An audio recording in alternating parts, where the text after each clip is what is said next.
Nostalgia is a real thing when it comes to your opinion on games you haven't played in over a decade. I launch games all the time that I have extremely fond memories of, only to find things like horrid control schemes, frame rates locked at 30 FPS, lack of native widescreen support, needing fan patches just to run in the first place, all kinds of things that detract from my nostalgia trip. I've been hitting a lot of old titles recently only to remember why they weren't installed in the first place, regardless of how long I've owned them. From the original Deus Ex needing mods to run widescreen, to Human Revolution having that awful hold to stay in cover mechanic, to frame limits on the Arkham series. There's a couple of games that have that severe level of jank that would usually turn me away in under an hour, but instead have a little something special which makes all those annoyances significantly easier to bear. Some examples and future titles you should be looking forward to me covering are things like the distinct early access optimization feel I get in Kingdom Come Deliverance, bouncing from 90 to 40 frames, the struggle of playing any game on a Wii like Red Steel 2, and the overall shit show that is Alpha Protocol. There's some games that just age really well. Games where if it wasn't for graphics textures, you'd never know how old they were.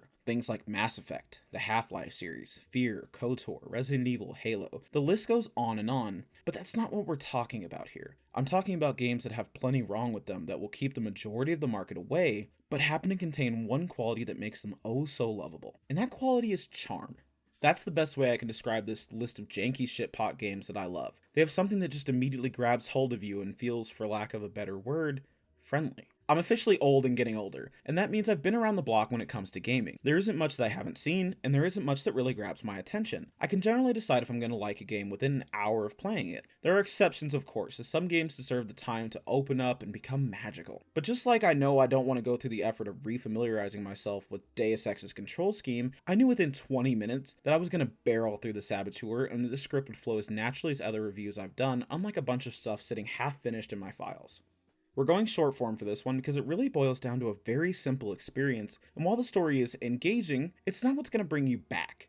So before I get into spoilers, which I assure you aren't spoiling anything, allow me to sell you on the Saboteur. You're an angry Irishman in Paris who spends his time punching, kicking, stabbing, shooting, and most of all, blowing up Nazis during their World War II occupation of the city. You sleep in the back of a burlesque club, you're occasionally a race car driver, and if you leave Devlin standing around for too long, he'll spend the whole time chain smoking. Oh, you're still not sold?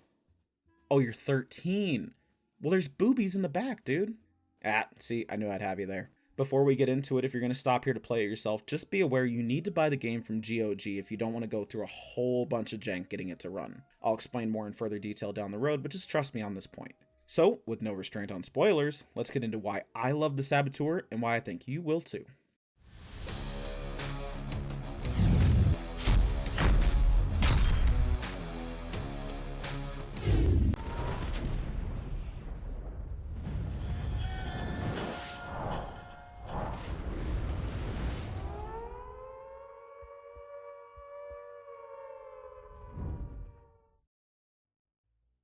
Why did I start this with the story? I'm literally 2 hours into the game. I don't even remember most of the story. 12 hours later.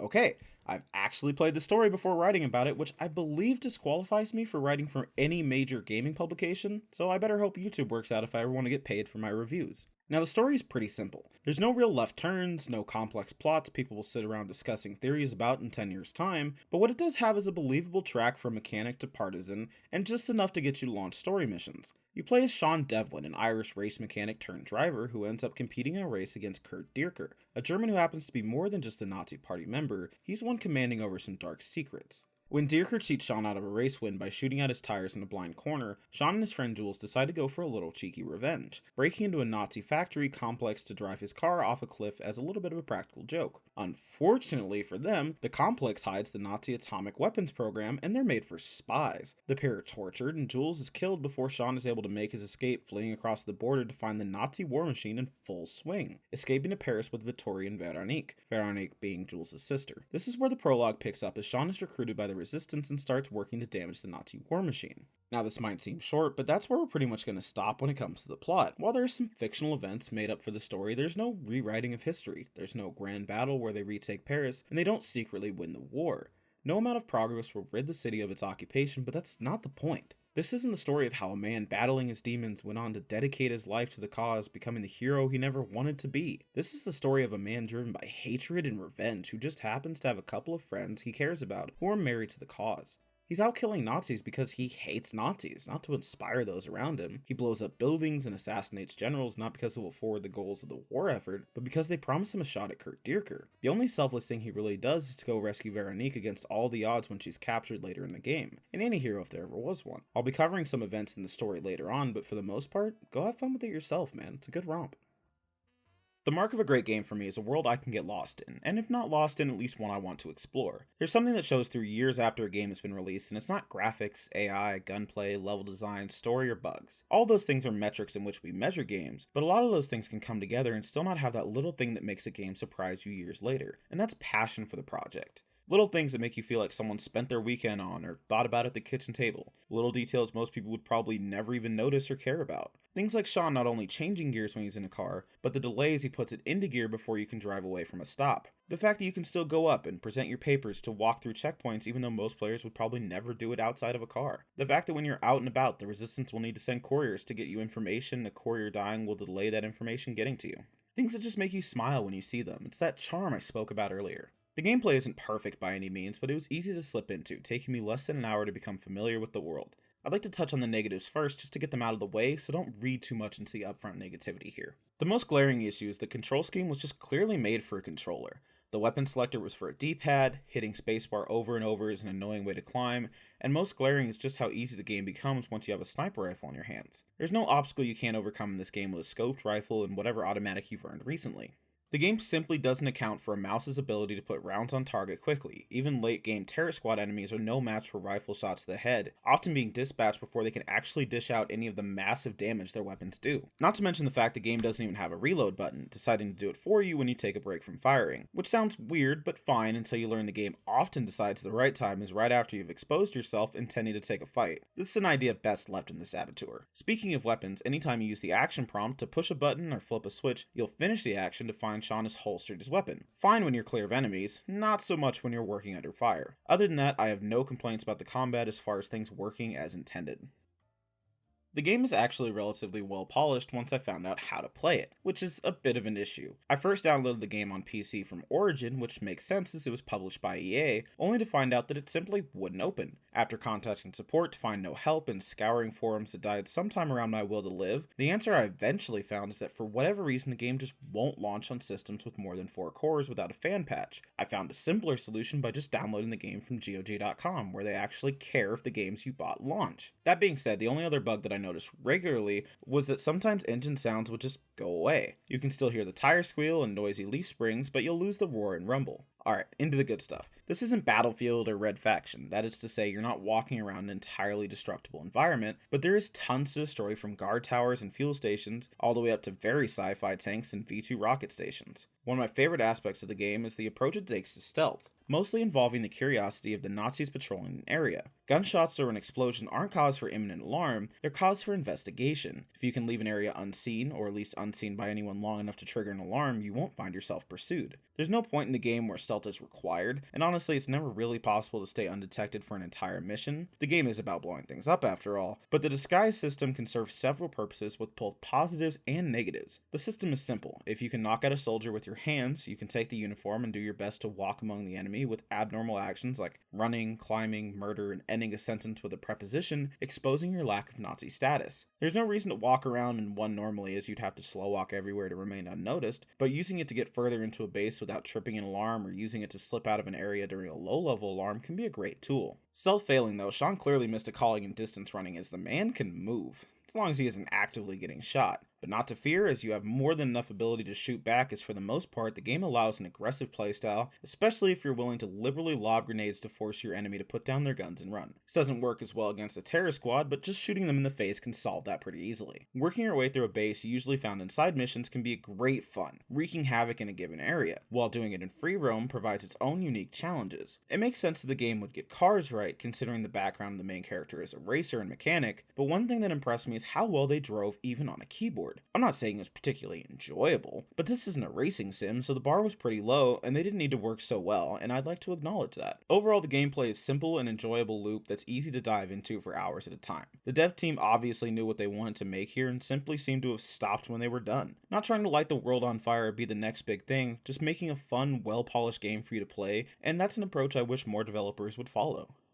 I spoke a bit about the Paris you'll be living in over the course of the game, but there's some aspects that didn't feel fit in the gameplay section. One thing that stands out almost immediately is that there's no true-to-life story going to pains to show you the average German soldier was just another person, and that evil Nazis were few and far between for the most part. We're going for after-war Hollywood Germans where every soldier happens to be a cruel and evil Nazi hell-bent on the suffering of those around them. You won't find any tragic backstories about the antagonists, although there is a bit of negative context laid around the people around Sean, almost as if he's the only one who can see through the corruption on both sides. There's this kind of disconnect between Sean and the rest of the world that makes him endlessly entertaining as you work your way through several entertaining storylines that are clearly only taken seriously by the characters offering the missions, while both Sean and the game take a backseat and allow you to decide how much you care. Often more of a reason to do something fun with TNT than some tear-jerking story arc. I rarely have any interest in the art style of a world past whether or not I like it, but the Saboteur once again finds a way to have an interesting concept not overdone, as they seem to take a note from Schindler's List in the art department, albeit turning it on its head. When you're traveling through the streets of Paris in an area you haven't blown up enough stuff in to inspire the locals, you'll be bathed in a surprisingly enjoyable black and white color scheme, with only the reds of the worlds being allowed to express evil through color with something like the prominent red armbands or the flags the Nazis fly, easily identifying your next target. For the most part, the only way you're going to see the game in color is by completing large objectives often found in side missions and major story moments, which provide this awesome effect as the color flows back into the city, a literal manifestation of the hope you've returned to the people in the area. The Paris you'll be living in over the course of the game does an excellent job at making you feel a level of weight from the occupation, but just like it isn't your city, it isn't Sean's. You're not intended to become attached to the struggles of the people around you. This doesn't stop you from feeling urged to intervene when Nazis start doing evil shit to the people around you, like murdering nuns in the street, which I saw once and I don't think I got a video of. But it's your choice. There's no reason to have the war machine pursuing you around every corner because you have to be a hero at all times. Your own moral compass will guide you through these interactions, and the game won't make any judgments about you either way. There's no morality meter, there's no different story ending if you do something different. One last small thing I loved is how straightforward Sean is when it comes to objectives. Many games would make a massive spectacle out of big moments, but the Saboteur treats them like any other, with the final mission standing out as a great example of this. The game will have you free climbing plenty of buildings in Paris and over the course of many missions where it's important, and while you might think that the final confrontation with Dierker at the top of the Eiffel Tower, no less, would challenge you to make the most of this mechanic, this simply isn't true, as Sean simply rides a series of elevators up to the top. A lovely everyman moment that really sets the game apart. The final confrontation with Dierker is surprisingly... I don't have the right word for it. Maybe slow? It's as if Sean has been running after this man the whole time, and this one moment he's allowed to stop and savor it. There's no sympathetic outpouring of emotion here, but it feels like an honest moment between two men that hate each other, and I like that.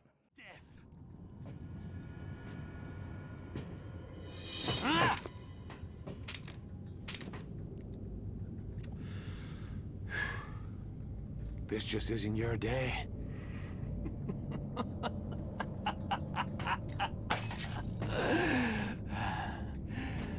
You were the only one who ever escaped. It is fitting that you should be the one. I won't argue with that. One day, history will thank us for what we have done. Holding back the mongrel hordes while you people cowered in our shadow. You could never understand the burden of my duty. Killing you could never make up for what I've lost. My friends will still be dead, and I'll still have to live with the things I've done. Is that why you're here? Did you think that by killing me, you could wash the blood from your own hands? That's tragic.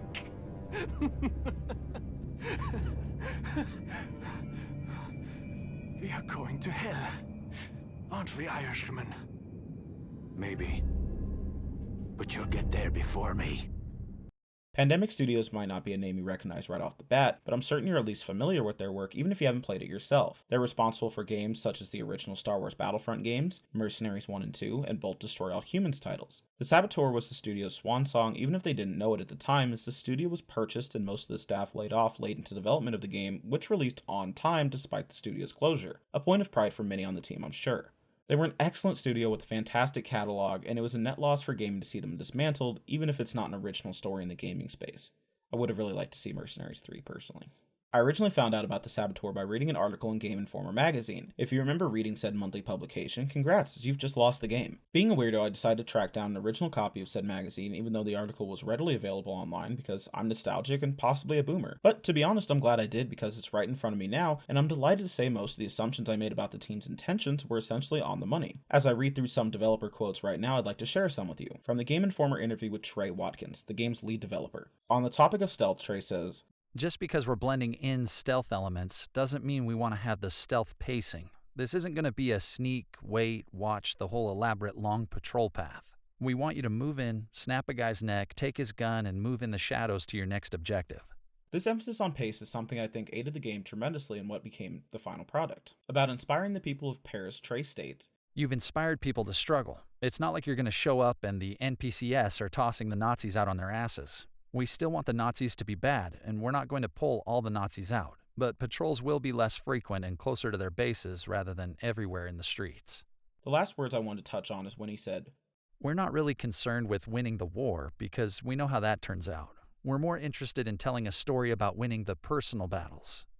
I'd like to point out that this article was published in April of 2007, 2 years before the game would be released. It's clear that early into development, Pandemic knew what they wanted to create and simply went and did so. I'd also like to point out the cover story for this issue was the upcoming release of Uncharted Drake's Fortune. You know, the first one. So, thinking about the fact that I was just reading this, deciding what game to buy next, I feel fucking ancient. A game's soundtrack and score is an odd thing, as while it's never at the forefront of a review, it can easily move an overall score of a title up or down, and that's the case here as well. The Saboteur's soundtrack just hits the nail on the head when it comes to melting you into the feelings of Paris, at least from the perspective of someone who's never been to Paris. The full soundtrack has to be enjoyed in the game to fully appreciate it, but here's a couple of the best tracks that do a banger job of setting the scene. Hello, my love. It's getting cold on this island.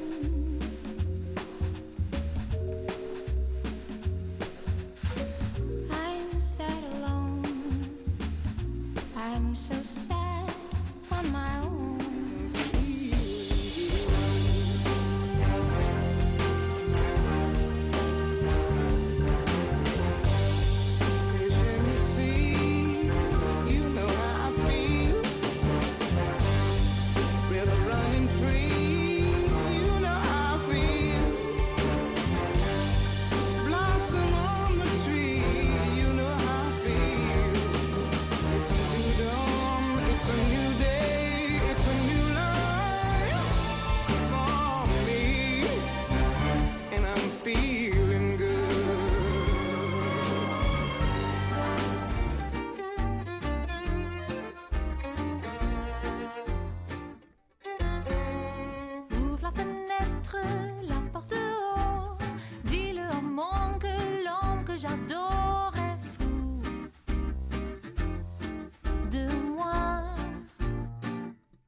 Sur la mer, l'homme que j'adore est amoureux de moi.